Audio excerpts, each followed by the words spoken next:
Phone tapping వెనుక ఎంతటి పెద్దలున్నా కఠినంగా శిక్షించాలని కేంద్ర మంత్రి కిషన్ రెడ్డి డిమాండ్ చేశారు. ఆ బాధ్యత ప్రభుత్వంపైనే ఉందని అన్నారు. ఫోన్ ట్యాపింగ్ కఠినమైన నేరంగా పరిగణించాలని కోరారు.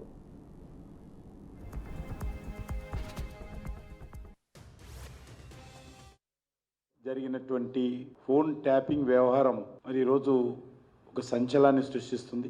రాజకీయపరమైనటువంటి వ్యక్తులపైనే కాకుండా అధికారులపైన,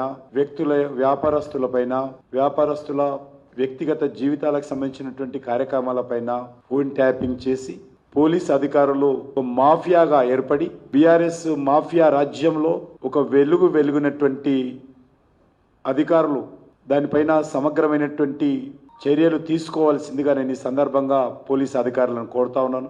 భారతీయ జనతా పార్టీ కార్యకర్తలు, నాయకులు, మా ఆఫీసులో పనిచేసేటువంటి సిబ్బంది అందరిపైన కూడా ఫోన్ ట్యాపింగ్ చేసినట్టు ఆధారాలు బయటపడతా ఉన్నాయి.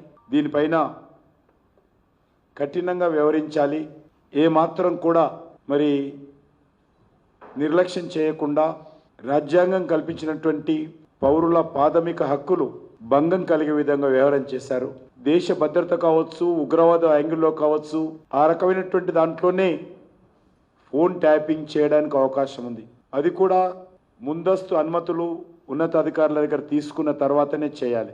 కానీ అది కాకుండా అవినీతితో ఈ యొక్క కుంభకోణాలకు పాల్పడము, వ్యక్తుల నుంచి బ్లాక్మెయిల్ చేసి కోట్ల రూపాయలు వసూలు చేయడం కోసము ఫోన్ ట్యాపింగ్ చేయడము చాలా దుర్మార్గము. ముఖ్యమంత్రి తనకు సంబంధించినటువంటి మంత్రులను ఆ రోజు పెట్టుకొని ఈ ఫోన్ ట్యాపింగ్ వ్యవహారము చాలా దుర్మార్గంగా వ్యవహరించడం జరిగింది.